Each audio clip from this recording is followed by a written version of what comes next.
नमस्कार दोस्तों, स्वागत है आप सभी का हमारे YouTube चैनल पे। इंटर स्तरीय पदों पर नियुक्ति हेतु आयोजित की जाने वाली द्वितीय इंटर स्तरीय संयुक्त प्रतियोगिता परीक्षा का विज्ञापन आ चुका है। ऑनलाइन आवेदन प्रारंभ होने की तिथि है 27 सितंबर 2023 और आवेदन की अंतिम तिथि है 11 अक्टूबर 2023। सामान्य प्रशासन विभाग बिहार पटना के द्वारा निम्न विभागों या कार्यालयों से इंटर स्तरीय पदों की रिक्तियां आरक्षण कोटिवार से संबंधित अधियाचनाएं आयोग कार्यालय को प्राप्त हुई है। अधियाचनानुसार द्वितीय इंटर स्तरीय संयुक्त प्रतियोगिता परीक्षा के लिए सुयोग्य भारतीय नागरिकों से ऑनलाइन आवेदन पत्र आमंत्रित किए जाते हैं। द्वितीय इंटर स्तरीय संयुक्त प्रतियोगिता परीक्षा के माध्यम से अभ्यर्थियों का चयन करने हेतु कोटिवार पद निम्न रूपेण है, ये दिया हुआ है।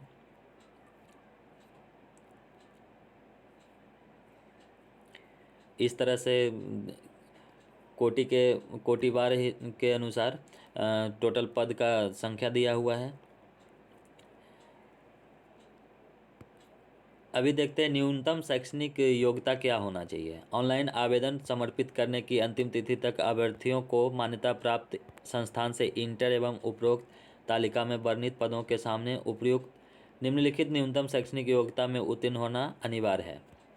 आरक्षण ऑनलाइन आवेदन करते समय नियत प्रविष्टि के अधीन इंगित आरक्षण का दावा नहीं करने पर किसी भी परिस्थिति में आरक्षण का लाभ देय नहीं होगा एवं उन्हें समान श्रेणी में रखा जाएगा। सामान्य प्रशासन विभाग के परिपत्र संख्या 70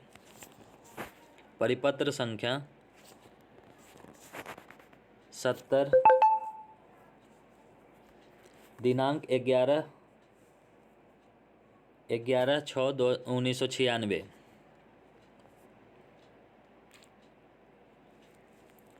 11/6/1996 एवं बिहार अधिनियम 15/2003 मूल के आलोक में राज्याधीन सेवाओं में आरक्षण का लाभ राज्य के मूलवासी को ही देय है।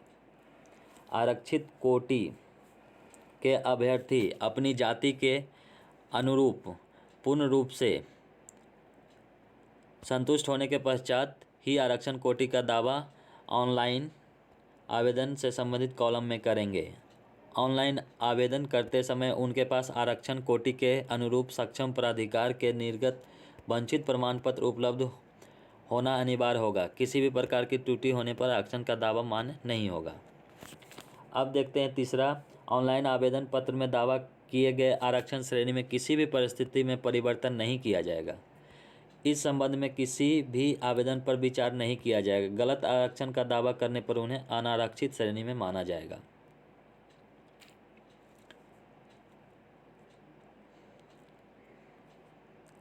अब हम लोग देखेंगे कि उम्र सीमा क्या होना चाहिए।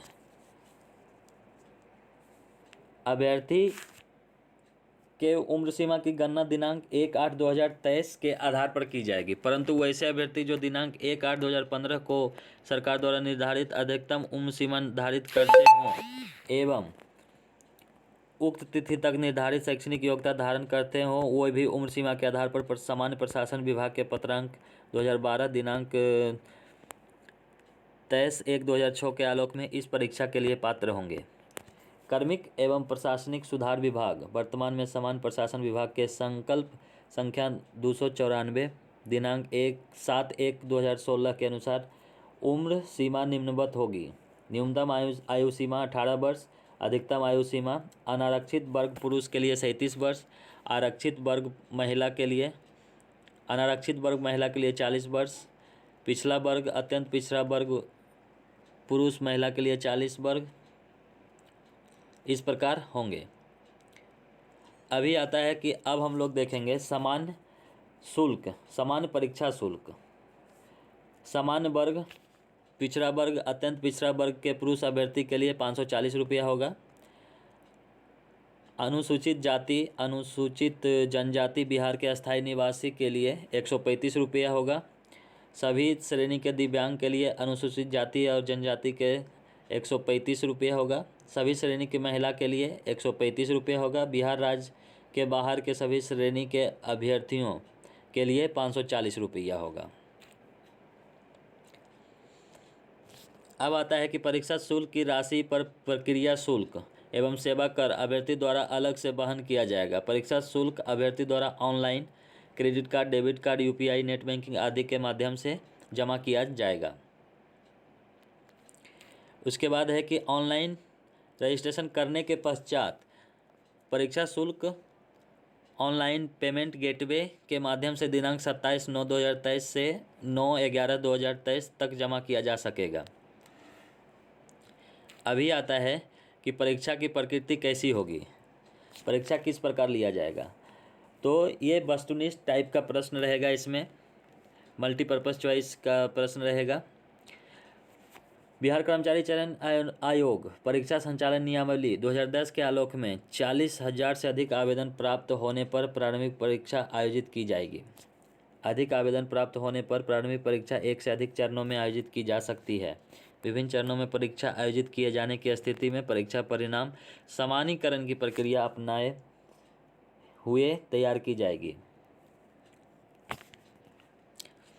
अब हम लोग देखेंगे कि प्रारंभिक परीक्षा के एक पत्र सामान्य ज्ञान का होगा, जिसमें निम्नांकित विषय होंगे। क्या क्या विषय होंगे ये देखते हैं। समान अध्ययन, समान विज्ञान एवं गणित, मानसिक क्षमता जात, जिसको कि कॉम्प्रिहेंसिव लॉजिक और रीजनिंग मेंटल एबिलिटी भी कहते हैं।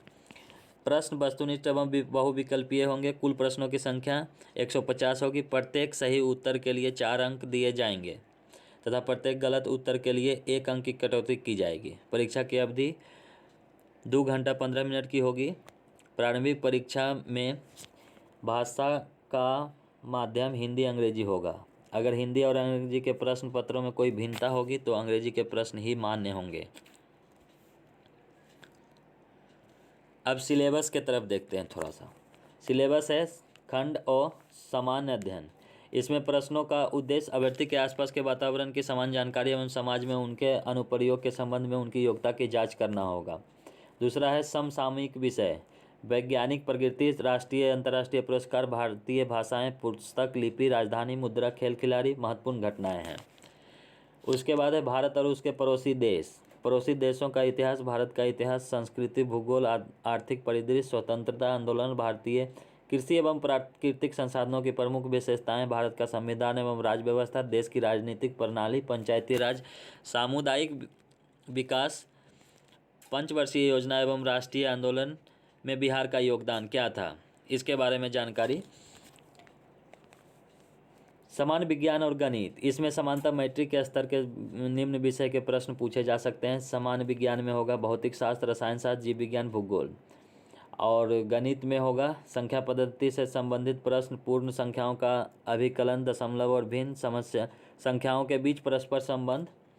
और उसके बाद खंड गो में मानसिक क्षमता जांच, इसमें शाब्दिक और गैर शाब्दिक दोनों प्रकार के प्रश्न पूछे जा सकते हैं। इस घटक में निम्न से संबंधित यथासंभव प्रश्न पूछे जा सकते हैं। सादृश्य, समानताएं, भिन्नताएं, स्थान कल्पना, समस्या समाधान, विश्लेषण, दृश्य, स्मृति, विभेद, अवलोकन, संबंध, अवधारणा, कूट लेखन, कूट व्याख्या, गणित संख्या श्रृंखला, ये सब पूछे जाएंगे। अब आता है क्वालिफाइंग मार्क्स कितना होगा, संभावित क्वालिफाइंग मार्क्स है। तो इसमें हम लोग देखते हैं कि क्वालिफाइंग मार्क्स में कार्मिक एवं प्रशासनिक सुधार विभाग द्वारा निर्गत संकल्प संख्या 2374 दिनांक 16/7/2007 के आलोक में निम्नलिखित परीक्षा में अभ्यर्थियों को न्यूनतम अर्हतांक प्राप्त करना अनिवार्य होगा, जो निम्नांकित है। समान वर्ग के लिए 40%, पिछड़ा वर्ग के लिए 36.5%, अति पिछड़ा वर्ग के लिए 34%, अनुसूचित जाति के लिए 32, महिला के लिए 32, दिव्यांग के लिए 32।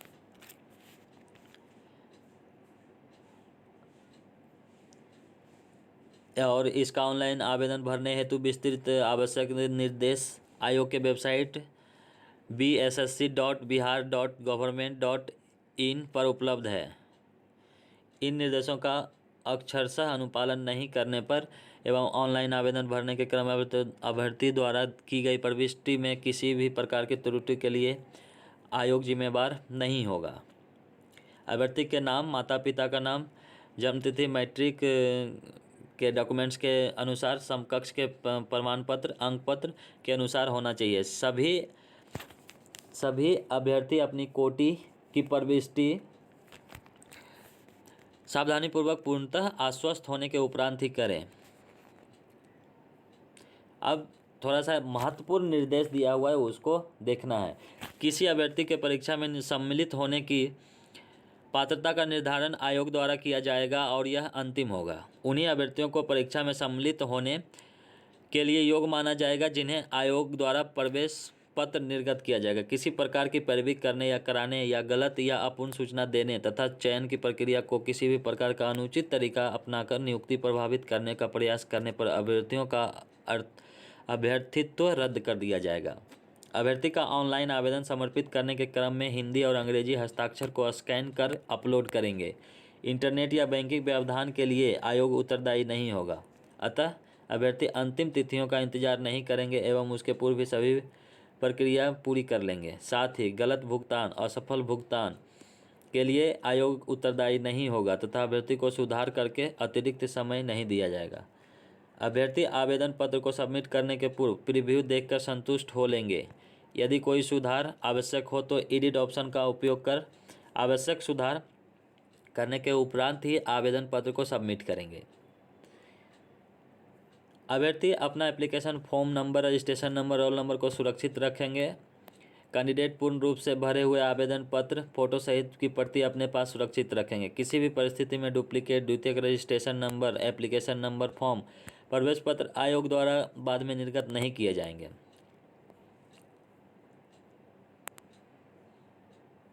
उसके बाद आपका फॉर्म फिलअप करके आपको इस प्रकार से करना है। सो दोस्तों, ये बिहार एसएससी के द्वारा कुछ पोस्ट पे, कुछ पद पे वैकेंसी आया है, जिसको कि अगर आप लोग भरना चाहते हैं आप भर लें और उसका तैयारी अच्छे तरीके से करें। आप हमारे चैनल पर आकर के इससे रिलेटेड कुछ वीडियो डाला जाता है जो कि आपके प्रिपरेशन में हेल्पफुल होगा। तो फिर मिलते हैं अगले वीडियो में। बाय।